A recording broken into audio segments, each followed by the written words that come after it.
ఇవాళ మేము జాగృతి జనంబాట కార్యక్రమంలో భాగంగా అచ్చంపేట నియోజకవర్గంలోని అప్పాపూర్ చెంచు పెంటకు రావడం జరిగింది. ఈ చెంచుగూడెంలో ఉన్నటువంటి వారందరితో మాట్లాడుతూ ఉన్నాం, ఇంకా మాట్లాడుతున్నాం. బట్ ప్రాథమికంగా మాకు అర్థమైనటువంటి సమస్యలు ఏంటంటే, ఏదైతే ఉపాధి హామీ పథకంలో అంతో ఎంతో పని లభించేటటువంటి దినాలు కూడా ఇప్పుడు మారినటువంటి చట్టంతో ఆ పనులు వచ్చేటటువంటి పరిస్థితి కనపడడం లేదు. ఇంకొక పక్క మరి కనీసం కరెంటు సౌకర్యం లేదు. ఇది చాలా పాత చెంచుపెంట, చాలా ఎన్నో ఏండ్ల నుంచి రికగ్నైజ్డ్ విలేజ్ ఇది అప్పాపూర్ అనేది గ్రామ పంచాయతీ. అయినప్పటికీ ఇంతవరకు మరి ఒక్క దగ్గర కూడా కనీసం కరెంటు వసతి లేకపోవడం అన్నది దారుణం.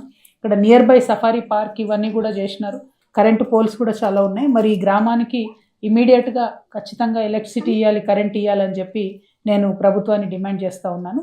రెండవ అంశం, ప్రధానమంత్రి ఆవాస యోజన కింద ప్రతి ఇంటికి దాదాపుగా 5 లక్షల రూపాయలతోని షెడ్లు కట్టించినామని చెప్తున్నారు, ఇల్లు కట్టించామన్నారు.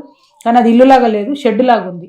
మొత్తం ఓపెన్ ఉన్నది, పక్కకు ఉండేటటువంటి అన్నీ కూడా జస్ట్ సిమెంట్ రేకులతోని కట్టి మీదికెళ్ళి టిన్ షెడ్ వేసినట్టున్నది.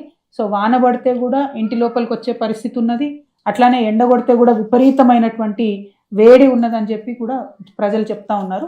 ఖచ్చితంగా ఈ పిఎం ఆవాస్ యోజన విషయం నేను ప్రధానమంత్రి గారికి కూడా ట్విట్టర్ వేదికగా తెలియజేయడం జరుగుతుంది. ఎందుకంటే కేంద్రం నుంచి 5 లక్షల రూపాయలు వచ్చినాయని చెప్తున్నారు, కానీ కనీసం 1.5 లక్ష కూడా కాదు. ఆ షెడ్ చూస్తేనే క్లారిటీగా అర్థమవుతుంది. మరి అటువంటి వాటిని ఎట్లా ఎంకరేజ్ చేస్తాము? ఖచ్చితంగా ఏదైతే ఆదివాసీల కోసం ప్రభుత్వం ఇచ్చేటటువంటి డబ్బు ఉంటుందో ఆదివాసీలకు దక్కాలని ఆలోచన చేస్తూ ఉన్నాం. ఇక మిగతాది తాగునీరు లేదు, కరెంటు లేదు, ఈ రెండింటిని ఖచ్చితంగా ఫిక్స్ చేయాలి ఇమీడియట్గా. మూడవది పనికి సంబంధించి ఇదివరకు ఏదైతే గిరిజన కార్పొరేషన్ నుంచి కొనుగోలు చేసేటటువంటి బంక కావచ్చు, చింతపండు కావచ్చు, కుంకుడుకాయలు కావచ్చు, ఇవన్నీ కూడా ఇప్పుడు కొనుగోలు ఆపేసిండ్రు.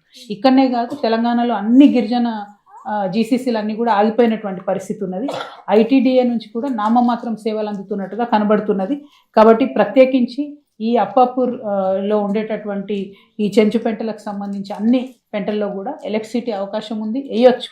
సఫారీ పార్క్ వేసినాం, మరి వీటికి ఎందుకు వేయడం లేదని కూడా మరి ఆలోచిస్తున్నారు. కాబట్టి ఇమీడియట్గా తాగునీరు, ఎలక్ట్రిసిటీ ఇవ్వాలని డిమాండ్ చేస్తున్నాను. ఇక్కడ అనేకమైన ఇతర అంశాలు ఉన్నాయి, ఉపాధికి సంబంధించి కానీ, బస్సు రాకపోవడం కానీ, దీని మీద ప్రజలు బాధపడుతూ ఉన్నారు.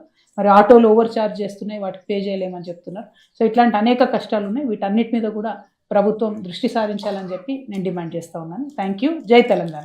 షేర్ చేయండి, లైక్ చేయండి, సబ్స్క్రైబ్ చేయండి. మరిన్ని వీడియోల కోసం బెల్ సింబల్ పై క్లిక్ చేయండి.